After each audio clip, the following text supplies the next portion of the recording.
morning, beautiful people. I hope you all are doing well. I hope you all had a wonderful evening and a good night's rest, because that is important. That is important for your physical health, your mental health, and everything. Like, sleep is just, first of all, it's just so good when it's good. Like, can we talk about that? Sleep is just, but it's definitely important. So I hope you all are getting rest and the needed amount. I know some are probably getting more than needed because of everything that's going on. But yeah, just, try to stay healthy, try to stay active, and trouble don't last always. This thing about to wrap up. It is.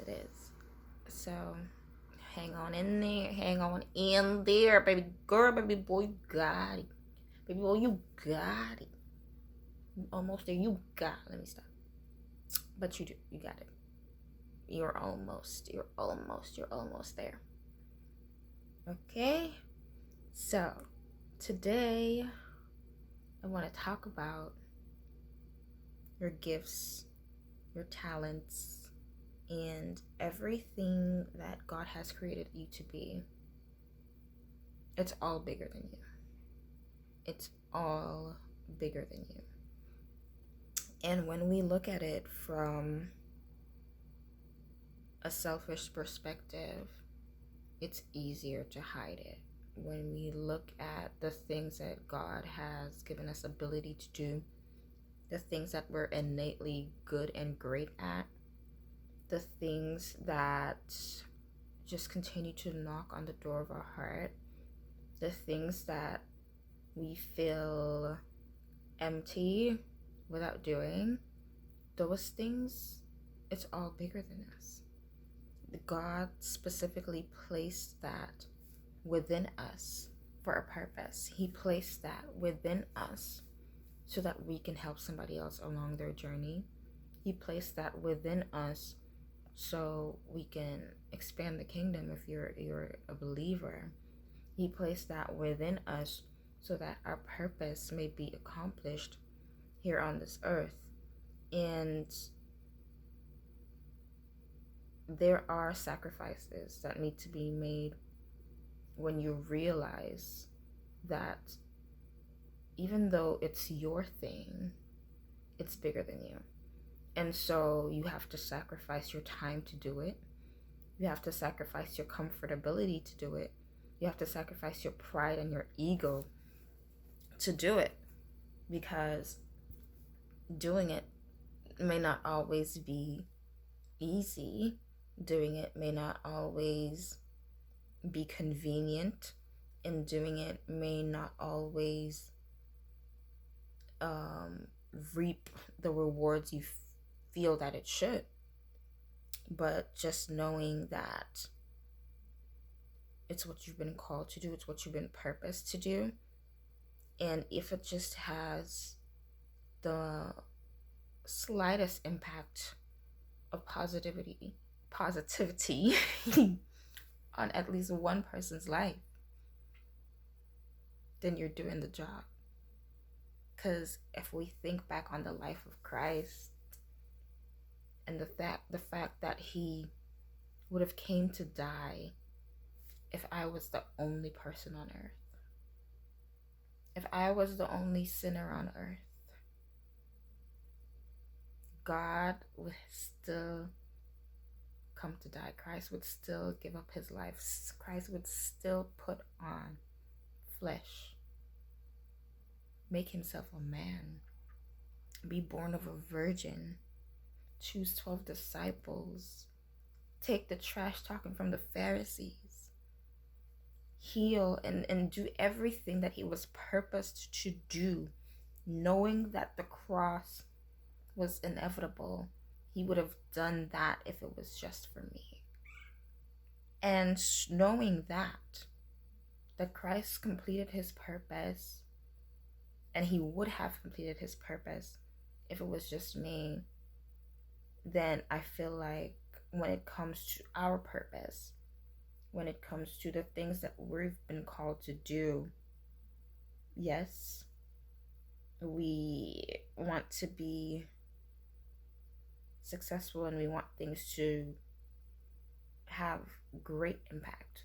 But know that just changing one life for the better, know that just stirring one heart in a positive and forward moving direction is purpose accomplished. And when we look less at the numbers of it all, when we look less at success is this thing,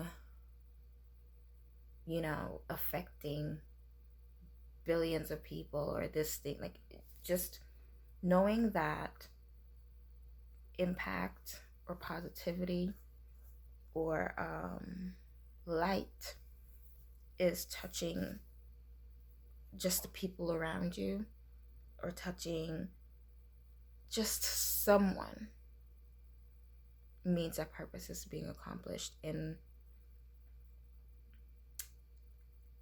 I think that we need to do the things that God has called us to do, despite what society thinks success is, despite what you think success, because who knows where you're going to be in the future, but just not starting or not persevering or enduring or continuing because of feelings of, like, this is not what I thought it would be, this is not the outcome I thought I would have. I think all of that is looking at it from the wrong end of the spectrum. And so just asking God to continue to give you inspiration and wisdom to keep going and to keep striving and to keep having the words to sing, the words to write, to keep having the creative inspiration to paint, to keep having the creative inspiration, whatever it is that you do that you're good at, that God has called you to, keep at it, because it's bigger than you. You have legitimately been placed on this earth at this specific time for a reason and for a purpose, for somebody's benefit. And so withholding that from the world, withholding that from being brought to light, is thinking selfishly, and it's blocking you from your purpose. It's blocking you from the joy that is found in purposeful living. And that joy is beyond reach. It's beyond like, it doesn't, like, the things of numbers don't matter when you know you're in that place. Like, the impact does matter, but it doesn't hold precedence, and it doesn't cloud your mind and have you bend and conform and do all the things that you think you need to do to raise awareness or raise impact. Just knowing that you're in it, and yes, you can work on your craft and blah blah blah blah, all of that, but not compromising for the sake of what society deems as success, but just being in your purpose and living in it is what God has called us to do. And I would just encourage us all to do the thing. If you know the thing, do the thing. Okay? Let go of the fear and do the thing. So I just want to, now we have a little bit of free time to just reflect on who we are, on how we got to this specific place in our lives, on what makes us us, and what are the circumstances and the experience that have shaped and molded our mindsets. And now is the time to even draw closer to God and ask Him through prayer the things that He wants us to do, the things that He has purposed in our hearts to do. And if you found that answer from God, if you're currently looking, when you do find it, do it. Because somebody's waiting. Somebody's waiting. A heart is awaiting. A soul is yearning to hear that thing specifically from your voice, the way you say it with all your quirks, the way you say it with all your stupid one-liners, the way you say it with all everything that makes you you. Somebody's waiting specifically to hear it from you. So do the thing. Do the thing. And there's so much joy in that. There's so much peace in that. And there's so much contentment and connectivity with God in that. So do the thing. Okay, and don't worry about everything else, all the external things, all the things that don't matter. Just do it. Like, I'm not gonna lie, the marketing person at Nike was really onto something when they said, just do it, full stop. Like, they was talking that talk. They was talking that talk. Like, that's just the realest. Who can say it better? Who can say it? Come up with a better 3 words. Apart from I love you. Come up with some better 3 words. Just do it. Okay? God will prepare you. God will equip you. And that person is awaiting. That heart is awaiting. That soul is yearning. So do it. And who knows? Who knows the impact you could have on who it could be, on what their purpose is, and how it's going to be kickstarted and propelled by your words, by your gift, by your painting, by your song, by your mechanical ability, like whatever it is you're good at. I don't know.